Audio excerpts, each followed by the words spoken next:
Assalamualaikum warahmatullahi wabarakatuh. Perkenalkan, nama saya Nurul Eliawati dari kelas 4F. Nah, pada kesempatan ini saya akan coba membahas mengenai bagaimana cara berinvestasi di pasar modal, terutama investasi saham dan obligasi. Nah, berikutnya nanti kita juga akan kupas tuntas mengenai bagaimana cara menilai baik buruknya saham dan obligasi, dan juga kita akan mencoba bagaimana sih membuat dan menilai portofolio dan serta manfaatnya seperti apa. Nah, sebelum kita bahas lebih detailnya, kita akan coba cari tahu dulu apa sih sebenarnya saham dan apa sebenarnya obligasi itu.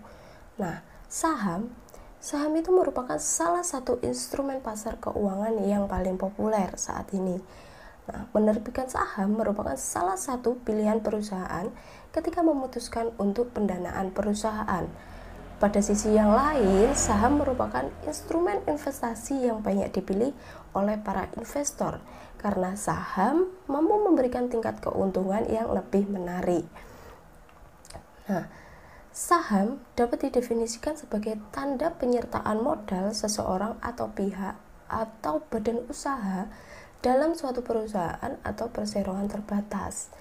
Nah, dengan menyertakan modal tersebut, maka pihak tersebut memiliki klaim atas pendapatan perusahaan, klaim atas aset perusahaan, dan berhak hadir dalam rapat umum pemegang saham atau biasanya disebut dengan RUPS. Nah, sedangkan obligasi adalah surat utang yang dikeluarkan oleh perusahaan maupun instansi pemerintah sebagai bentuk peminjaman uang yang kemudian akan dibayarkan kembali sebesar harga pokok utang beserta bunga atau istilahnya disebut dengan kupon. Nah, secara sederhananya, penerbit obligasi adalah pihak yang berutang dan pemegang obligasi yaitu pihak yang berpiutang. Nah, diterbitkannya obligasi juga dilatar belakangi untuk menghimpun dana dari masyarakat sebagai sumber pendanaan. Oke, berikutnya kita akan coba mengulas tentang cara menilai saham dan obligasi. Yang pertama kita akan coba menilai dari saham dulu.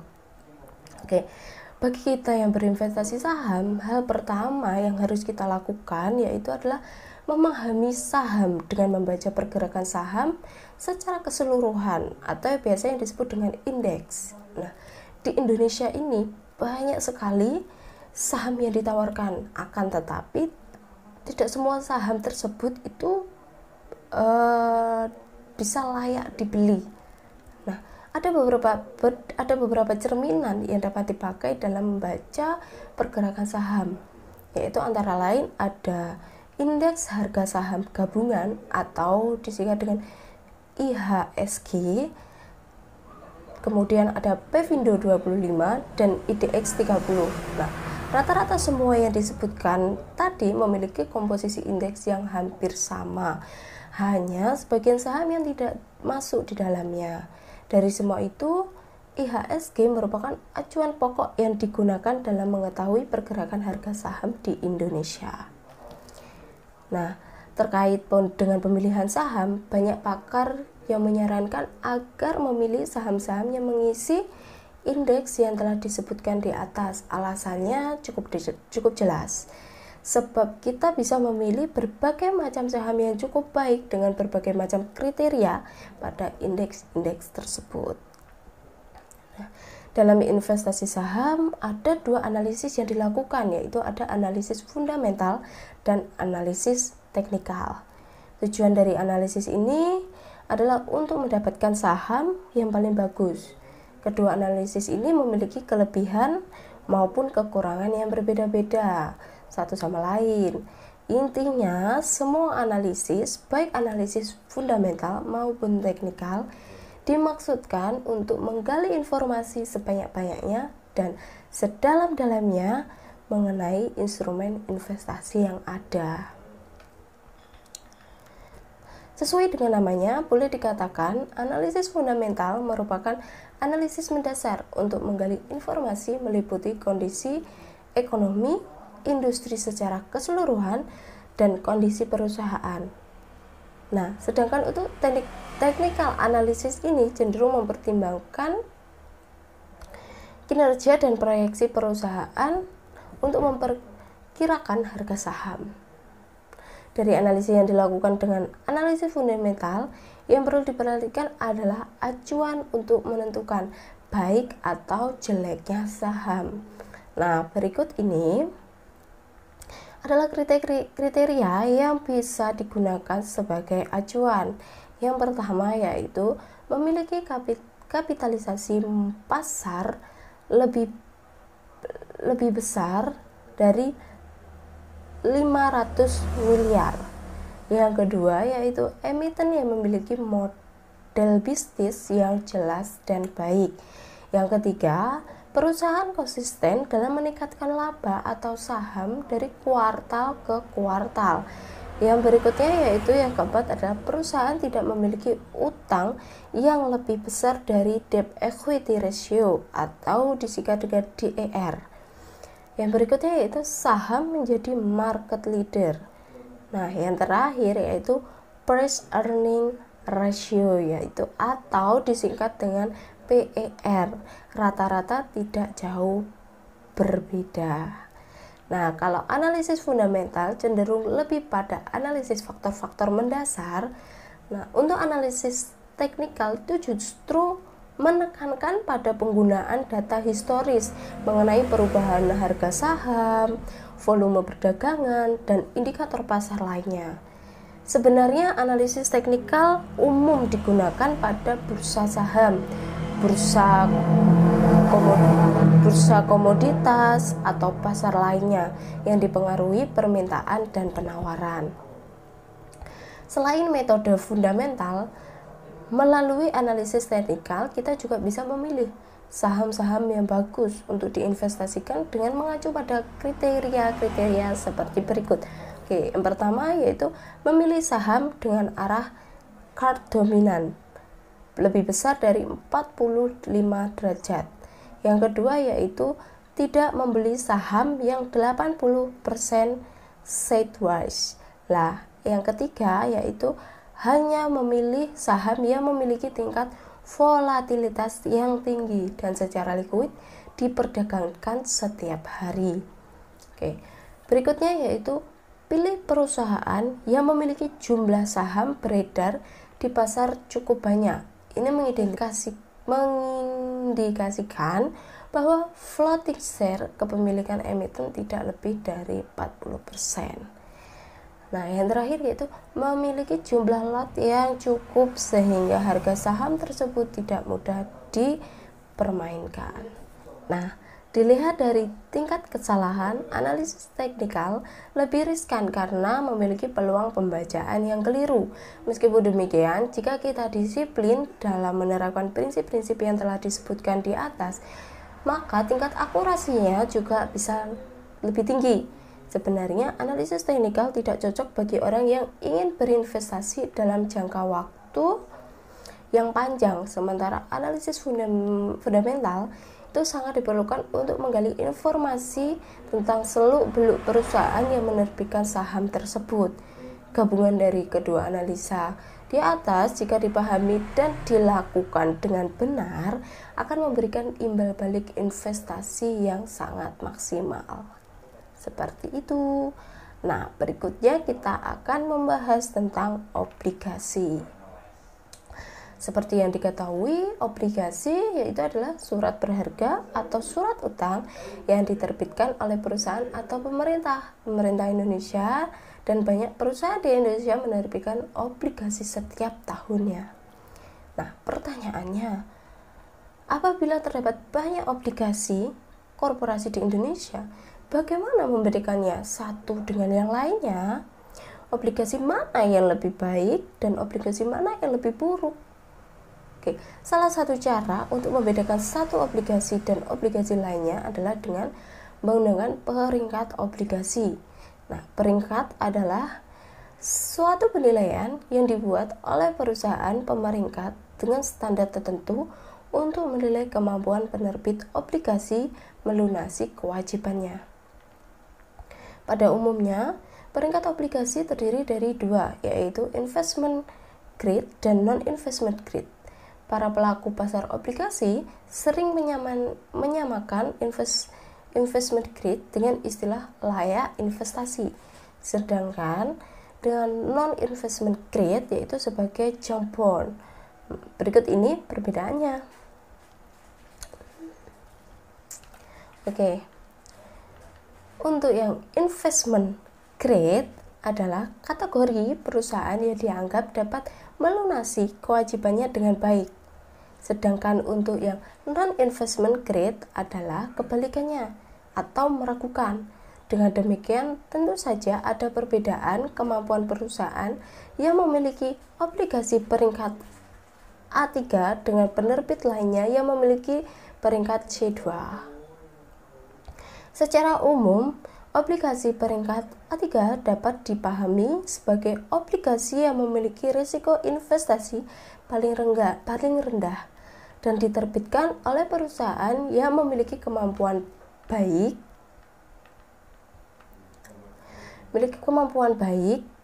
dalam membayar aneka kewajibannya. Sementara itu, obligasi dengan peringkat C adalah obligasi yang memiliki resiko investasi tinggi dan diterbitkan oleh penerbit yang diragukan kemampuannya dalam melunasi kewajibannya. Pada umumnya, obligasi dengan peringkat tinggi akan memiliki resiko gagal bayar yang sangat rendah. Mengapa? Nah, karena penerbit obligasi itu memiliki kemampuan membayar kewajibannya dengan baik. Oleh karena itu, imbal hasil yang diharapkan oleh investor juga rendah. Begitu pula sebaliknya, obligasi dengan peringkat rendah akan memiliki resiko gagal bayar yang tinggi. Penerbit obligasi biasanya akan menawarkan imbal hasil yang tinggi kepada investor sebagai iming-iming agar investor bersedia menempatkan dananya kendati beresiko yang sangat tinggi. Nah, dalam pemeringkatan obligasi itu biasanya akan disertai dengan outlook. Outlook tersebut biasanya terdiri dari 3, yaitu positif, stabil, dan negatif. Apa artinya? Outlook positif itu berarti obligasi tersebut memiliki peluang untuk mengalami peningkatan peringkat di masa mendatang atau dari AA+ menjadi A3. Itu misalnya ya. Nah, sedangkan untuk outlook negatif itu berpeluang turun dari A2- dengan menjadi A+.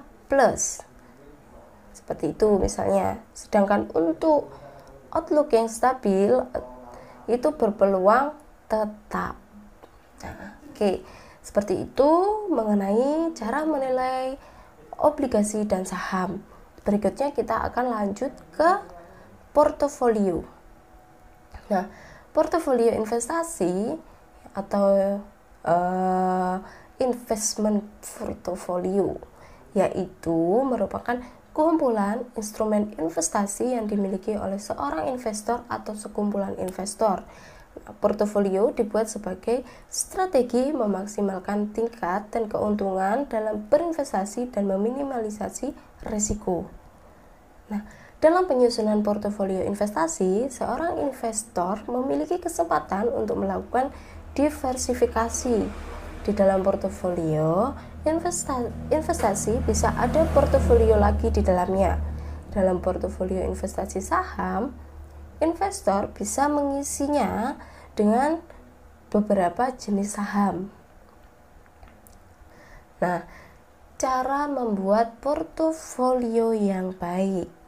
Dalam membuat portofolio investasi yang baik itu terdapat beberapa strategi yang harus diterapkan untuk meminimalisir risiko sekaligus meningkatkan keuntungan. Yang pertama yaitu ada diversifikasi portofolio. Diversifikasi merupakan strategi investor untuk mengoptimalkan return dan meminimalisir risiko dengan menempatkan investasi pada lebih dari satu instrumen, baik saham maupun non-saham. Nah, yang kedua yaitu tujuan dan jangka investasi. Sebelum merancang portofolio, pastikan terlebih dahulu apa tujuan investasi Anda. Misalnya untuk biaya kuliah anak, seperti itu. Nah, dengan demikian kita dapat menentukan jangka waktu yang diperlukan. Nah, setelah dua unsur ini terpenuhi, saatnya Anda memilih produk investasi yang tepat untuk Anda. Nah, berikutnya yaitu pahami profil risiko Anda. Nah, kita pahami dulu apa sih profil risiko kita itu. Nah, untuk profil risiko ini merupakan seberapa besar kemampuan seseorang investor dalam menanggung risiko investasi. Ada 3 jenis profil risiko, yaitu ada konservatif, moderat, dan agresif. Nah, tipe konservatif cenderung mencari produk dengan risiko terkecil. Nah, untuk investor moderat itu dapat mentoleransi risiko sedang dan harga fluktuatif. Sementara yang agresif yaitu memiliki toleransi risiko yang tinggi karena berorientasi pada return yang besar. Biasanya semakin besar return akan semakin tinggi pula tingkat risikonya. Berikutnya yaitu seimbangkan risiko dan return. Nah, penyeimbang antara risiko dengan return perlu dilakukan, terutama apabila kita memiliki berbagai jenis saham. Caranya adalah menggabungkan saham dengan harga stabil dan saham yang harganya berpotensi untuk terus naik, sehingga kerugian yang terjadi dapat ditutup menggunakan keuntungan dari saham lainnya. Berikutnya yaitu menyesuaikan modal. Sebelum berinvestasi, kita perlu mengalokasikan modal secara hati-hati, terutama jika kita adalah investor pemula dan masih memerlukan adaptasi. Sesuaikan nilai serta instrumen investasi dengan modal yang kita miliki. Pastikan juga kebutuhan sehari-hari tetap terjamin. Berikutnya yaitu tentukan komposisi. Nah, portofolio setelah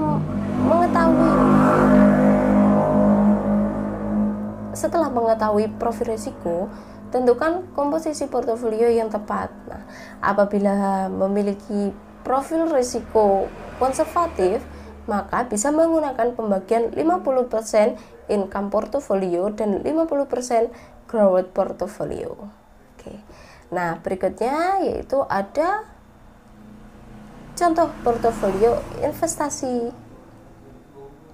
Nah, portofolio investasi ada 2 macam, yakni portofolio dengan berbagai macam produk investasi dan portofolio dengan satu macam produk investasi namun jenisnya berbeda. Nah, portofolio investasi dengan diversifikasi produk seperti ini. Nah, berikut ini contoh portofolio investasi saham PT ABC milik seorang investor di tahun 2021.